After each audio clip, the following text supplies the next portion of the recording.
네, 오늘 10월 28일입니다. 금요일입니다. 새벽 예배 나오신 우리 성도님들을 환영합니다. 우리 말씀 나누기 전에 공동기도 제목으로 기도하는 시간 갖도록 하겠습니다. 기도하시겠습니다. 홍석가 집사의 암을 치료해 주십시오. 배옥진 집사의 뇌졸중을 치료해 주십시오.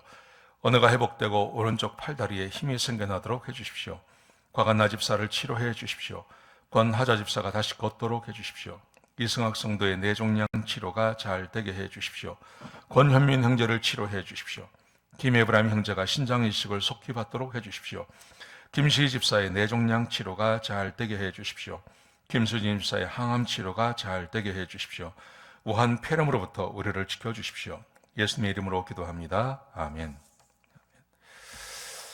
오늘 본문의 말씀은 창세기 41장 1절에서 16절까지 말씀입니다.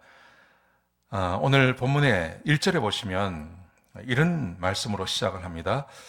2년이 지난 다음에, 그러니까 술관원장이 나가서 꿈 해석을 통해서 술관원장이 복귀가 되고, 그리고 2년이 지나갑니다. 2년이 지난 다음에 바로가 꿈을 꿉니다. 그 유명한 사건이 벌어지는 거죠. 여기서 우리가 한 가지 생각해 봐야 할 것은 이것입니다. 왜 2년이 지났을까 하는 거예요. 여러분, 하나님께서 이 술관원장의 그 일이 있은 다음에 그 다음날 하셔도 되지 않습니까? 그러면 술관원장이 금방 생각하고, 저기 그 바로의 그 시위대장의 집에 가면 히브리 소년이 있습니다 하고 금방 이야기할 텐데, 왜 2년이 지나가게 하셨을까 하는 거예요. 그 2년 동안 이 요셉은 이 시위대장 보디발의 감옥에서 거기서 고생하고 있지 않습니까? 물론 하나님께서 그에게 은혜를 베풀어 주셔서 부족함이 없이 지내지만, 그래도 감옥에서 2년을 보내지 않습니까? 그리고 이제 2년 만에 바로가 꿈을 꾸게 되는 것입니다. 바로가 꿈을 꾸고 꿈을 해석해내고 하는 이야기는 우리가 다 아는 이야기니까요. 근데 여기서 우리가 주목해 봐야 할 것은 왜 2년을 하나님께서 기다리게 하셨을까 하는 것입니다. 아마 이것은 요셉에게 이 시간이 필요했다고 저는 생각합니다. 요셉에게 2년의 시간을 기다려야 할. 자, 가만히 생각해 보면 이 2년의 시간을 보내면서 요셉이 술관원장에 대한 이야기를 들었겠죠. 자기가 꿈을 해석해 준 대로 술관원장은 복직되고, 그리고 이 사람이 왕궁에서 그 바로를 섬기는 그 일을 2년을 하고 있는 겁니다. 그런데 자기에게 대해서는 아무런 연락이 없어요. 앞절에 보시면 잊어버렸다. 40절 마지막에 보면 그 요셉을 잊어버렸다고 그렇게 기록되어 있습니다. 당연히 잊어버리겠죠. 그러므로 요셉이 이 2년의 시간을 보내면서 원망할 사람을 찾는다면 아마 그 술관원장이 원망스럽지 않았겠습니까? 그리고 하나님이 원망스럽지 않았겠습니까?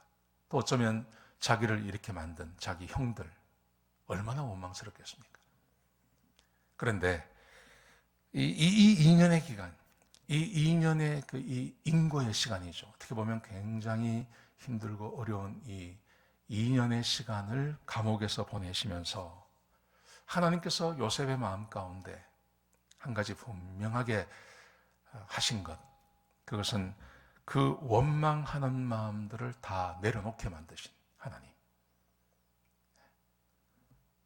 자기 형들을 용서하죠. 나중에 총리가 되고, 그리고 이 히브리 땅에 기근이 찾아오고, 그래서 형들이 와서 이 애굽 땅에서 그 음식을 사가지고 가고 막 이럴 때, 그때 나중에 자기 정체를 이야기하지 않습니까? 그럴 때 형들이 얼마나 무서워합니까?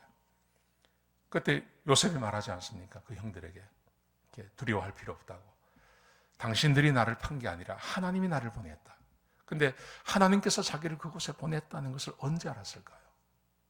그것이 바로 이 2년의 기간 동안 깊이 묵상하면서 처음에는 술관원이 자기를 잊어버린 것에 대해서 얼마나 원망이 있었을까요?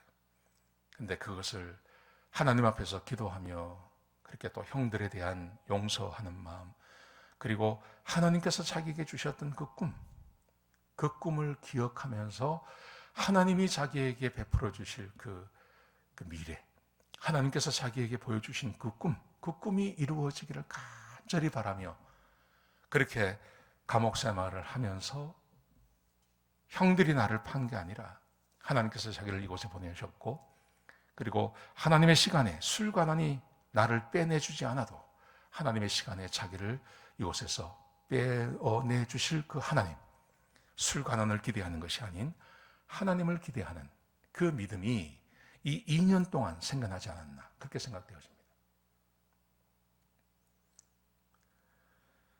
믿음이라는 것은 반드시 환경이 좋은 곳에서 우리의 믿음이 자라는 것은 아닙니다. 힘들고 어려운 어떤 그런 광야 같은, 또 감옥 같은 이런 시간을 보내면서, 이런 곳에서 시간을 보내면서 깊이 묵상하고 하나님을 생각하고 말씀을 묵상하면서 우리 안에 믿음이 생겨나는 것이죠. 하나님에 대한 신뢰, 그리고 자기의 환경을 이렇게 해석해내는 그런 능력도 생겨나는 것입니다. 그래서 요셉에게는 이 2년의 시간이 필요했을 수도 있습니다. 그래서 하나님이 2년 동안 더 감옥에 있게 해주시는 것이죠. 오늘 본문의 말씀은 아주 우리가 잘 아는 내용입니다. 바로가 꿈을 꿨습니다. 그래서 7마리의 나일강이 났는데 7마리의 아주 살찐 소가 먼저 나왔고, 그 다음에 아주 흉측하게 생긴 바짝 마른 소가 나왔는데, 그 바짝 마른 소가 아주 살찐 소를 잡아먹어버리죠. 근데 이게 2번 반복되지 않습니까? 아주 토실토실하고 아주 살이 찐 7개의 그 미랄이 있는데, 이 미랄이 나중에 나온 아주 바짝 마른 미랄에 의해서 잡아먹히는 그런 꿈을 꾸게 됩니다. 아무도 해석을 못합니다. 그런데 그때 술관원장이 요셉을 생각합니다. 그래서 감옥에 있는 요셉을 데리고 와서 이 바로 앞에 서게 하고, 그리고 바로가 자기 꿈을 이야기하니까 요셉이 말하지 않습니까? 꿈을 해석하는 것은 내가 아니라 하나님이 하십니다. 염려하지 마시라고. 그리고 이것을 해석해내므로 총리가 되는 것이죠. 그런데 하나님께서 여기서 우리가 생각할 것이, 왜 2년이라는 세월을 그냥 감옥에 두셨냐 하는 거예요. 금방 하실 수도 있는데, 그것은 나름대로 고난을 통해서 요셉이 더 성숙해지고 그의 믿음이 더 자라고, 하나님께서 왜 자기를 보내셨는지, 또 하나님에 대한 기대와 믿음을 더 발전시키는 그런 기간이 아니었나 생각되어집니다. 사랑하는 성도 여러분, 우리 인생에서도 이럴 때가 있습니다. 살아가다 보면 또 고난이 닥쳐오기도 하고, 내 뜻대로 되지도 하지 않을 때도 있고, 내가 하나님의 말씀에 정말 순종하며 사는데 인생이 이렇게 어렵고 굴곡지고 마치 광야에 있는 것처럼, 감옥에 있는 것 같은 그런 시간이 우리에게 올 수도 있습니다. 여러분, 이때 우리가 하나님을 원망하고 왜 나에게 이런 일을 주시냐고 말하는 게 아니라, 여기서 하나님께서 하셨던 그 말씀을 기억하며 하나님께서 왜 나에게 이런 것을 주시는지 한번 돌아보고, 그리고 그 시간들을 잘 보낸다면 아마 그 고난의 시간이 끝난 다음에 우리는 더 나은 모습으로 하나님 앞에 또 우리 인생에 서게 될 줄로 믿습니다.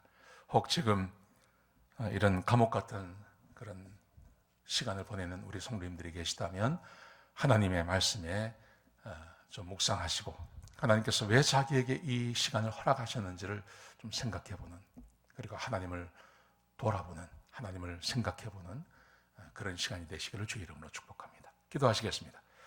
아버지 하나님, 우리에게 귀한 시간 주셔서 감사합니다.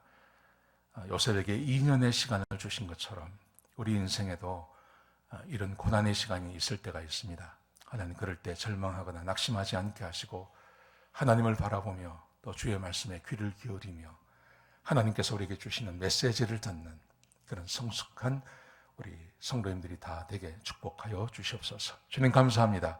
예수님의 귀하신 이름으로 기도드렸습니다. 아멘.